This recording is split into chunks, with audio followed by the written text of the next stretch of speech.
Hello everyone and welcome to another high elo game of Age of Empires. Today we're putting our phones away after watching cat memes for about 3 hours on Instagram to watch a game between JorDan playing as the blue Sicilians and the Viper playing as the yellow Goths. Now while the players herd their herdables, explore their immediate and closed off surroundings and try to go up to feudal as fast as possible, let's take a look at the Civ matchup we'll be watching today.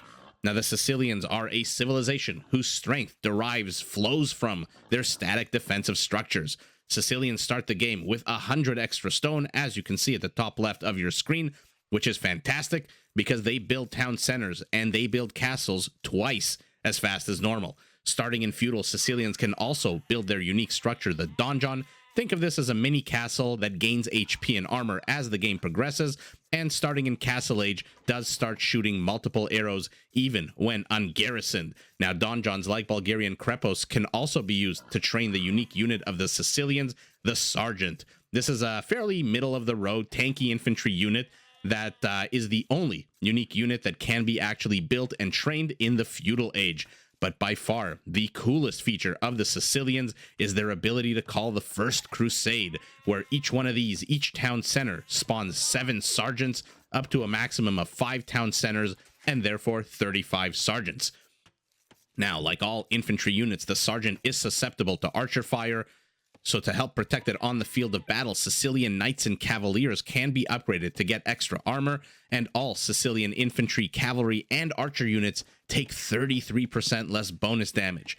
To feed their hungry military, Sicilians have the best farms in the game. Whenever a farm is upgraded, got tongue-tied there. Whenever a farm upgrade is researched, it doubles the amount of food added to the farms. So a fully upgraded Sicilian farm at the end of the day will have 925 food, which frees up villagers from lumberjacking so that you can allocate them more, maybe towards military, maybe towards other things, whatever your heart desires.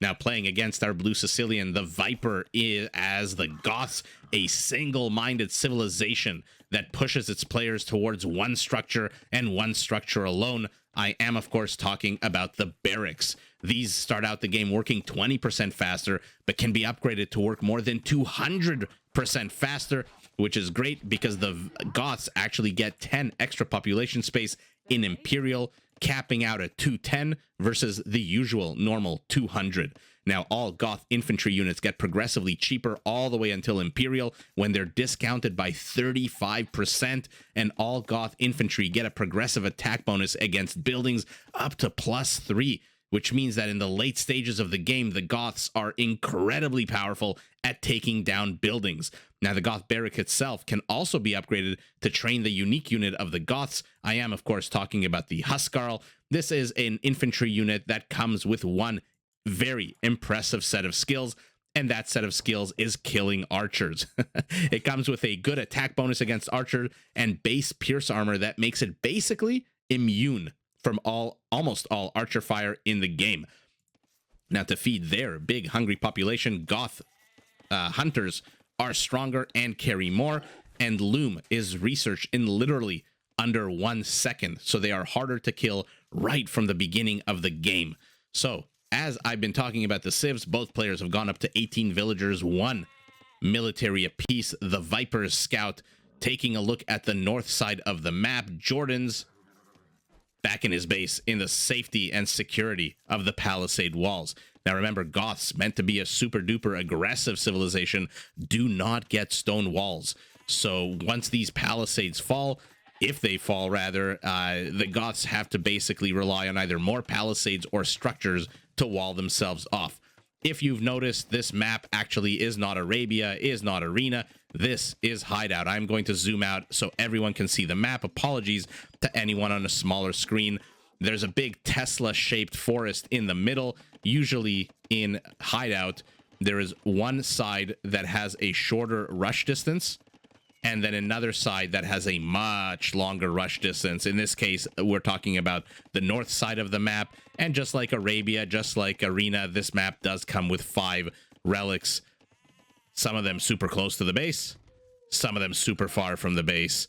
So we'll take a look at how the players decide to move forward how they decide to create their economy so that they can create whatever military they want to try to kill their opponent. Let's take a look at scouting. The Viper has seen the entirety of the center of the map, the Tesla-shaped forest, has not explored the outer perimeter of the map just yet, but his scout is being incredibly active.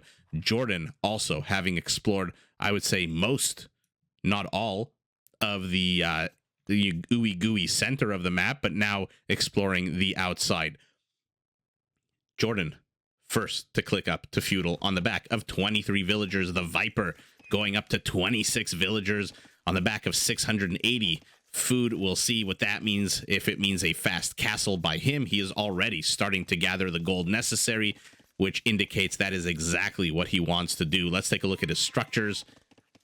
So far, just the mill and a few lumber camps. JorDan for himself, a lumber camp, a mining camp, and that's basically it. Okay, JorDan now exploring, also approaching Viper's base. Let's see if he manages to fill in some of these gaps here. What relics has he seen? One to the north, one to the south. JorDan, though, hitting feudal first, immediately plops down a market, immediately plops down a blacksmith. Take a look at his resources. He is 100 food away from going up to castle. The Viper not far behind, though, 50 seconds away, already constructing a barracks. We'll see what he decides to build once he hits feudal. Remember, he did take 2 extra villagers in the beginning, so he is a little bit behind. But resource-wise, he's only 200 or so food away from going to castle himself. JorDan already clicking up to castle. Let's see what relics the Viper has seen. Just the one near JorDan's base, the one on the periphery of his base, and the second one a little bit further away. So he's seen 3. JorDan, although it kind of looks like he saw this one just now, and this one. So JorDan seeing all 4 relics. What he did not see, oh, that's very unfortunate. Take a look at the relic, where my mouse is, and now take a look, this one little tile, one by one, basically keeping that relic hidden. Viper deciding to go for a market and a stable. Let's see how quickly he can click up and how far behind he'll be. JorDan already less than a minute and a half away from castle. What military infrastructure is he building? Not a single military production building at all. No barracks, nothing of the sort. Let me know, do you think a blacksmith is technically a military building? I guess it produces upgrades for military units, but not necessarily military units themselves. So we'll call it a halfway building, a little bit, 1 foot in the economic world, 1 foot in the military world. The Viper now also clicking up, a full minute and 20 seconds behind his opponent, though. And let's see if that actually means anything. For now, he's the only one with any kind of military production, a stable and a barracks. JorDan behind this still has not built anything. Okay. We'll see, though, in 3 seconds. He's got 350 wood. Immediately plops down a second town center. Usually in Arena, my experience, the player that busts through this center piece here, the one who calls the shots in essence, dictates the pace of the game, generally is the one who takes the W. But with 2 players like this, with these Elos, I mean, JorDan right now, 2739, the Viper, 2685. Although, I mean, if you've watched the Viper play, if you watch JorDan play, you know these Elos are not exactly indicative of exactly who's going to win. I mean, I'm not going to call it, I'm not going to predict it, but never, ever underestimate the Viper and never, ever underestimate JorDan. We are in, I'm hoping, for a very good game. These are 2 good civs. I hope we get to see sergeants. I hope we get to see huskarls. Hope we get to see 1,000,001 things, just because this game is so much fun. A second town center going down for the Viper. I see more production, a monastery with the Ark of the Covenant now being lowered into the ground for safekeeping. Make sure that Indiana Jones can't dig it up for a second time. A third town center going down for our yellow Goth player here. Not a bad location between these 2 lumber camps. And now JorDan, still no military production except for the monastery. Okay, so it seems like we're entering into the standard arena or fortress meta on Hideout, where the game basically is divided into 3 phases. The first phase The players rush to get up to castle so that they can start producing monks.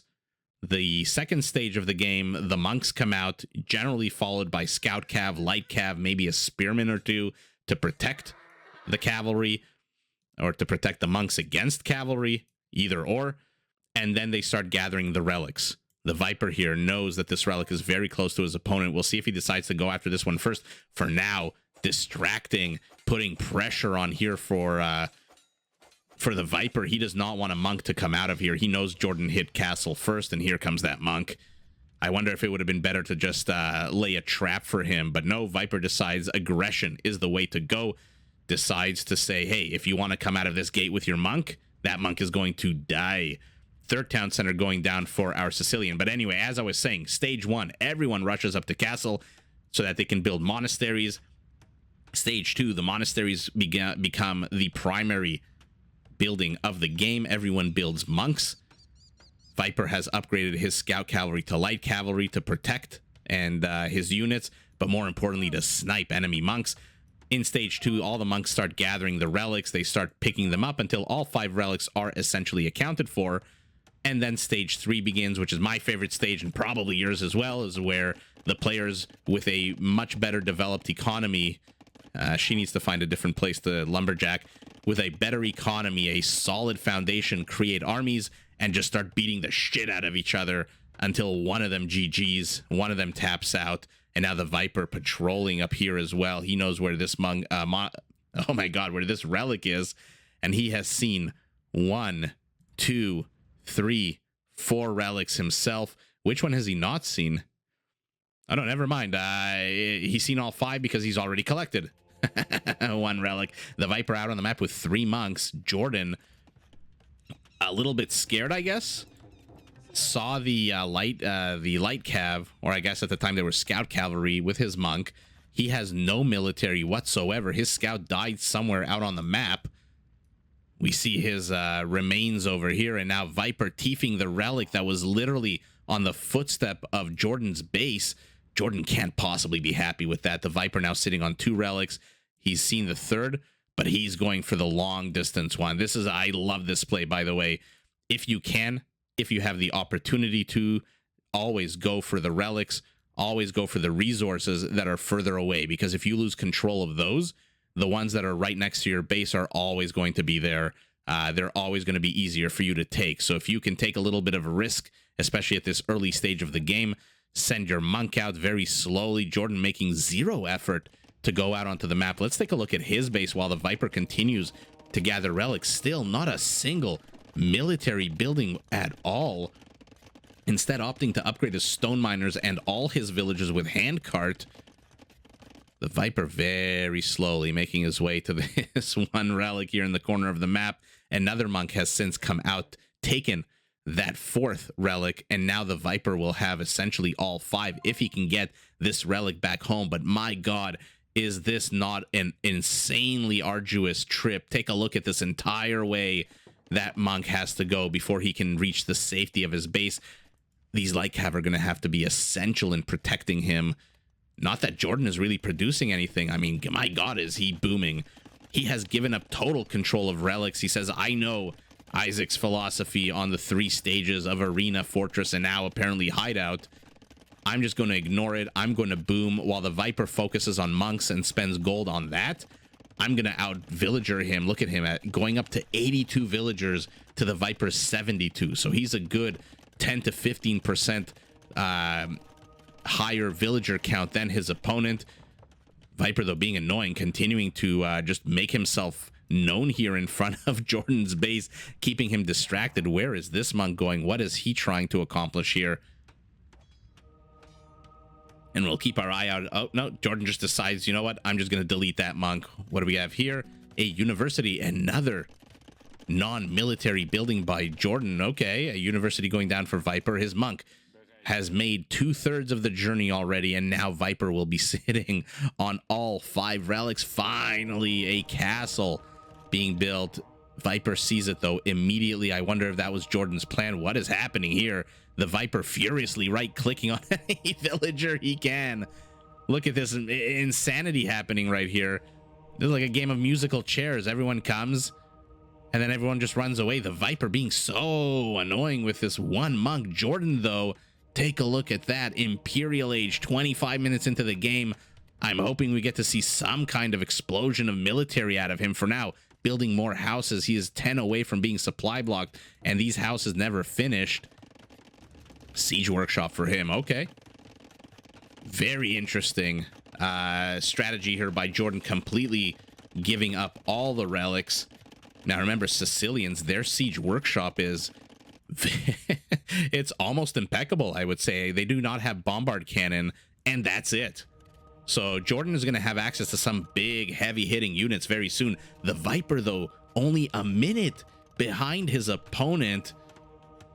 Incredible play here by the Viper, although again, take a look, down 89 villagers to 97. Oh, that was 98 a second ago. He managed to get a convert, and now that monk has to hoof it out of the way, hightail it out of there. 2 monks. I thought I saw JorDan's villager count go down by 2, but these light cav are coming out. This town center is not going to go up anytime soon. Is he building anything in here? No, he's putting villagers in here.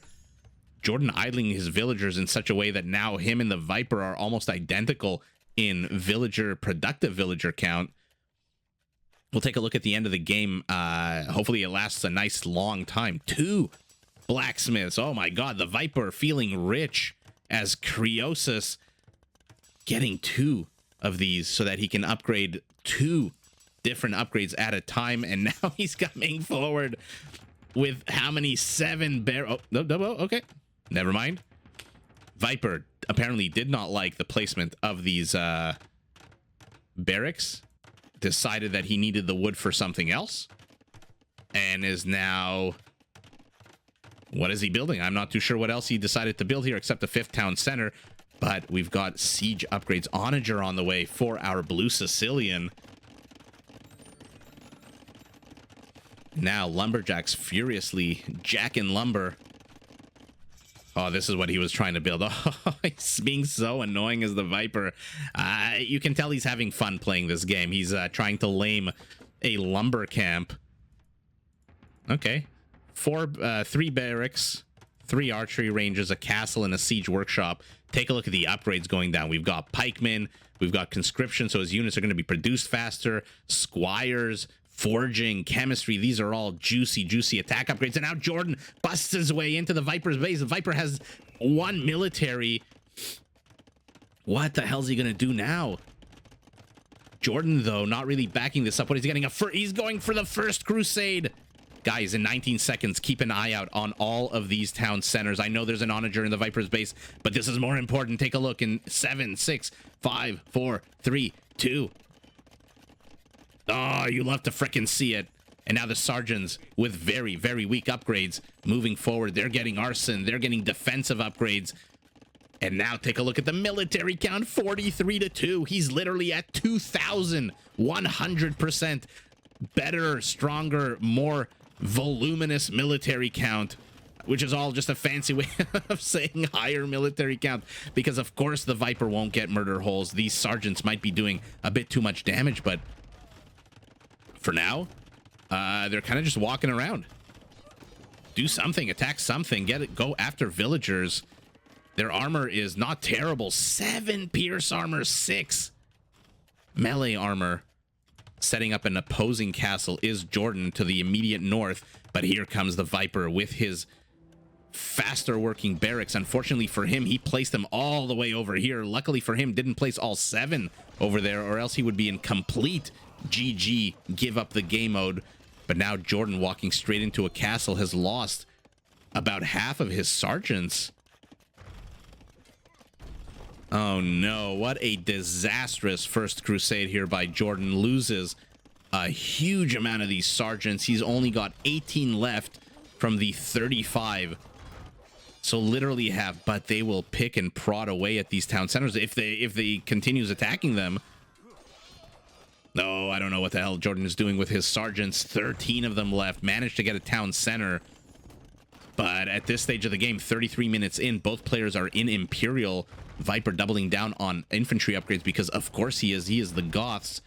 JorDan starting to get archery upgrades, elite skirmisher, fletching. ballistics, conscription coming down too. So these units are going to be produced much, much faster. What the hell are you guys doing? Just hanging out, looking in the wrong way is exactly what they're doing. Has JorDan seen this installation here? Yes, he has. That is why the Treb is coming out, but the Viper with 2 bombard cannons, 1 already out. Let's see what he can do. Let's see if JorDan notices these pike. Let's see if he can attack. Oh, the mangonel. No, he does not notice. That looks like an auto attack from the mangonel. And now JorDan's sneaking to the right sides with these villagers carrying giant nuggets of gold. And a bunch of pike going to ruin JorDan's day over here, although sergeants very much on the way. They are not the fastest infantry. Take a look at their speed, 0.99, but now the Viper is clogged up this laneway.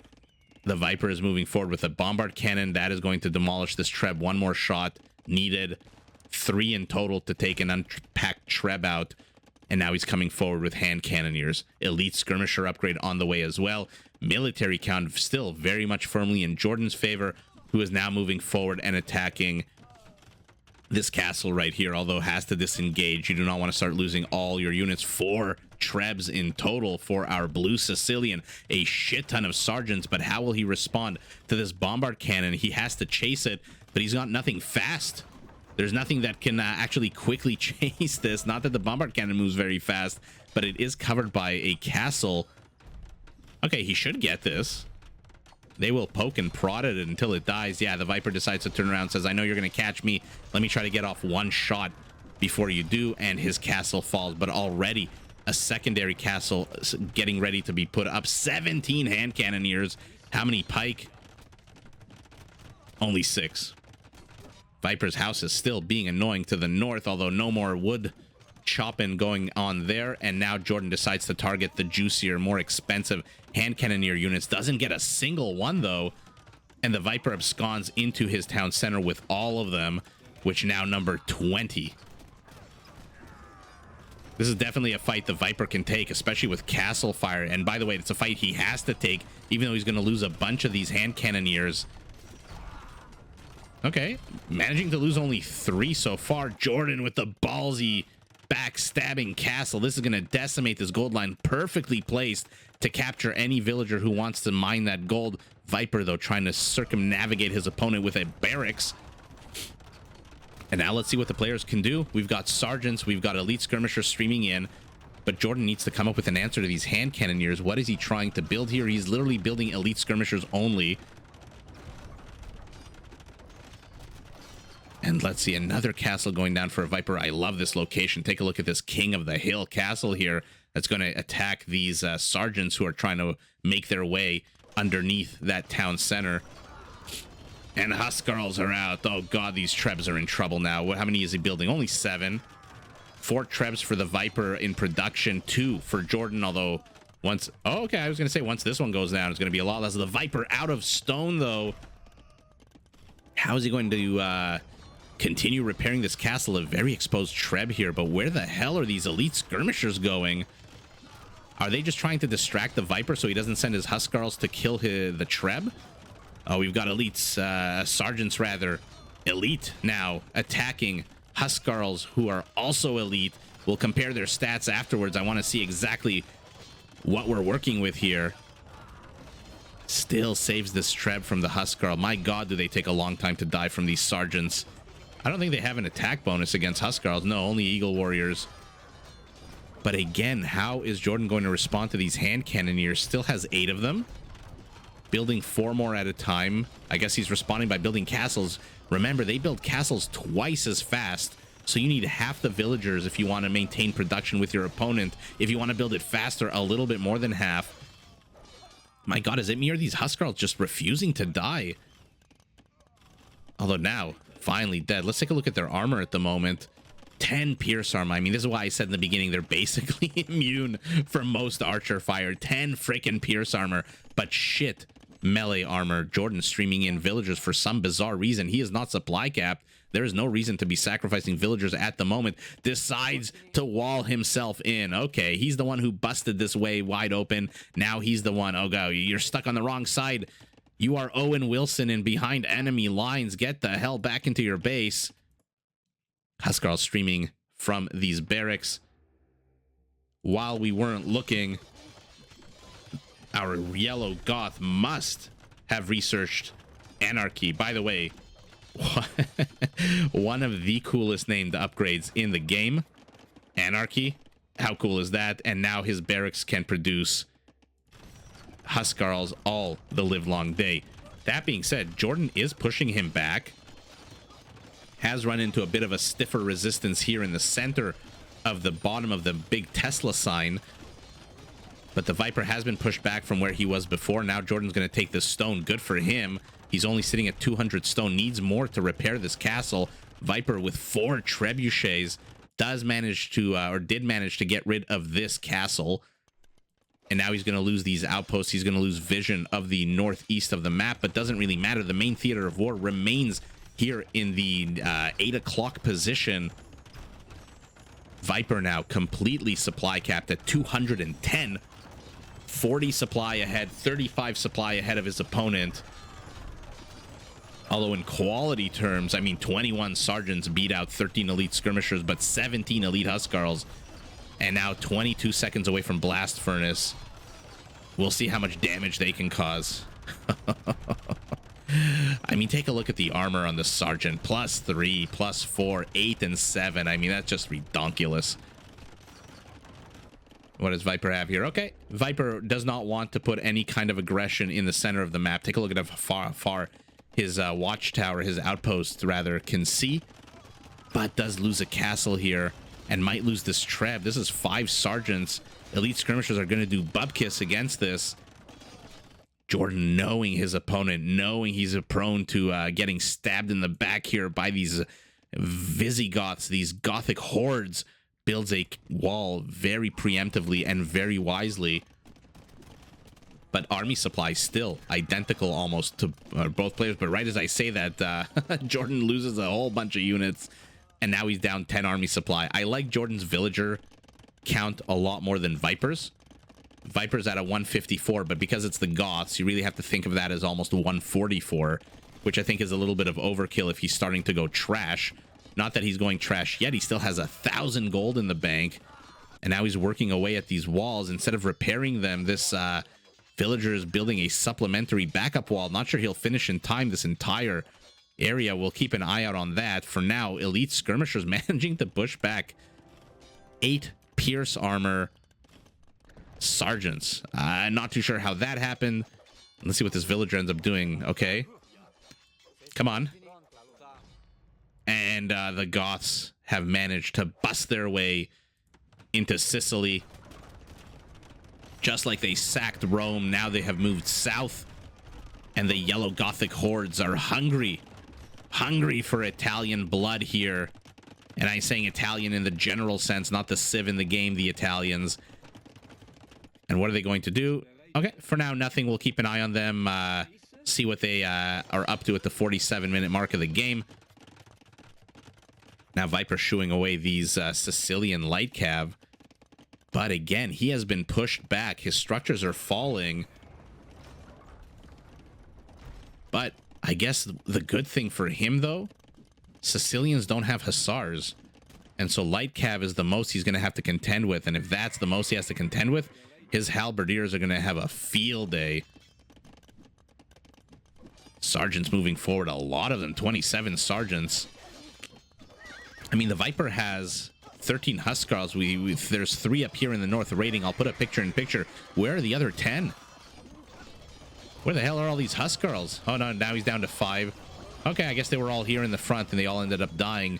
Now these hand cannoneers completely exposed. These trebs are going to go down. That's a huge loss.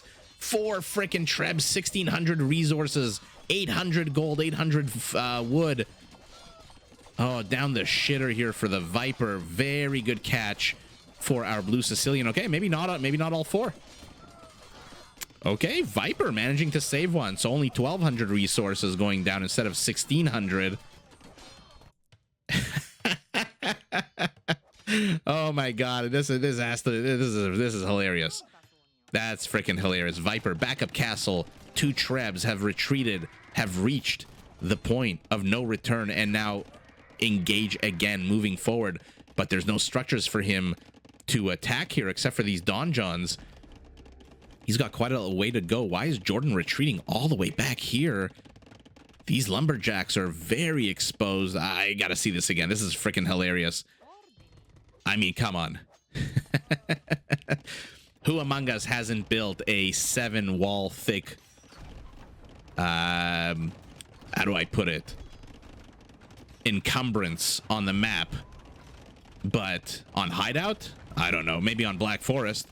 And now JorDan is just starting to lose villagers. Does he care, though? He is supply capped at 200, the Viper at 210, 70 army supply to 85.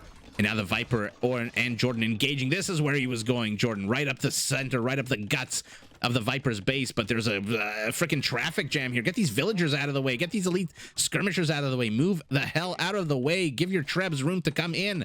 You can't... Oh, God. Precious seconds right now are incredibly important. JorDan needs to be a bit more conscious of not blocking his own trebs like that. But we'll have to turn around. You don't want 16 hand cannons. I mean, they're not going to kill the trebs in one shot, but they will eventually tickle away at that HP. Move your skirmishers back. You don't need them here. Move them back. Oh, JorDan loses one treb. Halberdiers attacking his town center. Where are the Viper's trebs? They are down here. They're going to be moved forward, but some Lycav have something to say about it and definitely going to be able to get these trebs now, right? Oh, Gothic Hussars are out. Oh, okay, a bit too much for JorDan. The second, I guess, he saw the Hussars, he knows he can't compete. I mean, look at this one hero Huskarl trying to bust down the Great Wall of Sicily over here. Viper probably would have lost one treb. I don't think he would have lost both, but definitely one. Maybe he lost both. I mean, these guys don't really attack. 11 attack is not the greatest, but JorDan managing to keep his castle up. Not 100% sure why he decided to GG. So let's take a look at the map. Let's see if we can figure it out. One pikeman attacking these two houses, but take a look at this infrastructure on the western portion of JorDan's base. Yeah. I mean, he has the resources, I guess, to upgrade to pike, to halberdier, but I don't know that he necessarily needs it with these sergeants in play. He's got 870 gold. That's not bad. A sergeant doesn't cost that much gold. I think only 30 or 35. So he can build a good amount of sergeants here, almost 30, or let's say 20, mid-20s, let's say. He has the supply room for it, but let's take a look. Let's see why he decided to quit. On the western portion of the map, he is pushing his opponent back, but his base has now been breached. One town center will go down, possibly. I mean, these hand cannons are outside the range, it looks like, of the town center. Range of 6, range of 7. Okay, so they'll start shelling away, but he's got plenty of elite skirmishers to, and this is only 5 hand cannons at about half health, or 70% health. He's got a donjon, a castle, but I think this is really what made him decide to GG is these hussars. Look at them. Remember, Goths, take a look at the top right, missing the last defense upgrade, both for their cavalry and their infantry. JorDan having full upgrades, but no hussars. So once he saw this, once he took this terrible engage, I want to rewind and see what the hell happened here in the center, because he came in and he was doing really well, but his army was completely out of position. I mean, to fight this, maybe put your elite skirmishers here and bring your sergeants back to fight the Huskarls. Can he even fit them in? Is there even enough room here? Or did he block himself? Oh God, he might have blocked himself here. I mean, there is room for one unit, but to stream these guys in one at a time against a clump of Huskarls, okay, this gives us a good opportunity. Huskarl attacks on a 16, 2 melee armor. Elite Sergeant attacks on a 15, so not much worse, but 7 melee armor, 85 HP to the 70. So unless the Huskar, like we saw, no attack bonus against infantry. I don't think the sergeants either. We saw only against the elite, eagles. I think the sergeants take this, no? With the 7 melee armor, that means 16 minus 7 is 9 damage to these guys, which basically means 10 shots or 10 swipes of the sword needed to kill an elite sergeant, whereas the elite sergeant attacks on a 15. Sorry, I said 16 before. I think... No, I said 15. Minus 2 is 13. So to get this, oh god, 6, I think, swipes. So the sergeant wins this out, but what the hell do you do against all these hand cannons? In any event, let's stop hypothesizing and living in a fantasy world. Let's see exactly what ended up happening. Huskarl's moving forward. Okay, a few elite skirmishers shelling away at these hand cannoneers, as is the town center. Smart move here by JorDan. Ignore the halberdiers. They're not gonna do jack shit against that town center. But he engages here with 7 Huskarls. And now elite skirmishers are attacking Huskarls, which is never a good idea. Themselves are going to get decimated by Hussars. All the Trebs go down. I'm going to pause it. Where the hell are all the sergeants? Only 7 remain. You know why? Because they're walking into castle fire. Terrible engage here in the center for JorDan. Loses this army. Replenishes it with elite skirmishers very close to halberdier, 30 seconds away. But I think the second he saw these scout cavalry, let's see, the scout cavalry, oh my god, Isaac, the Hussars, let's see how quickly after that he decides to GG. Very, very quickly. So if I had to guess, I mean, his eco is fantastic. He's been decimated a bit, but still standing at 105 villagers. The Viper also took a bit of a punch to the eco face at 123 villagers. Or maybe JorDan saw this and he said, you know what, I am not going to be able to contend with this Huskarl who's going to be on a victor's high after he demolishes all these walls, and he's going to come into my base and he's going to destroy my infrastructure. That, of course, it did not happen. Viper, like I said, will lose one or maybe both of these Trebs, but has penetrated his opponent's base, has this completely decimated his opponent's army in the center. And JorDan, I guess, knowing that he's playing against the Goths, and let me zoom out. Let's see how many barracks the Viper has. 13 barracks. And in the blink of an eye, the Viper can just continue spamming. Take a look at his resources. For some bizarre reason, 5,700 wood. I wish we could see what the market rate for wood is and see what he could sell it for, but unfortunately, that's not going to happen. That being said, he could sell off a good 4,700 of this for gold and just start spamming Huskarls. And once he does that, Donjon means jack shit. Castle means jack shit, especially without murder holes. And so I think JorDan saw the writing on the wall, like a chess player who sees a mate 3 moves away or 10 moves away even. JorDan decides to tap out despite having an impressive infrastructure himself. Let's take a look at what he's working with. 9 stables, 7 archery ranges, and 5 barracks. So he's got a very healthy, versatile army here that he can build out of these structures, basically everything. And I think he still has his siege workshop up. So he has the production capacity, but he just knows he's about to get overwhelmed. Plus, he's only got 200 gold in the bank. Unlike the Viper, who's sitting on 5,700 wood, he's only sitting on 2,000. And so JorDan, seeing the writing on the wall, GG's, taps out, lives to fight another day. Our yellow Goth emerges victorious. Sorry, guys, I did want to look at one more thing that I said we would look at is the relic gold. Yeah, 4,600 extra gold for the Viper, who otherwise would have been behind on gold. Does get more stone, more wood, but less food than his opponent. And overall, take a look at the resources. Even without this 4,600, he'd still be at 90,000 to 880. Oh my god, 1 resource away from the perfect good luck number in some countries, 88888. So yeah, that's how the game shaped out. 174 skirmishers will do literally jack shit against 123 Huskarls. 257 APM for our Viper, 195 for JorDan.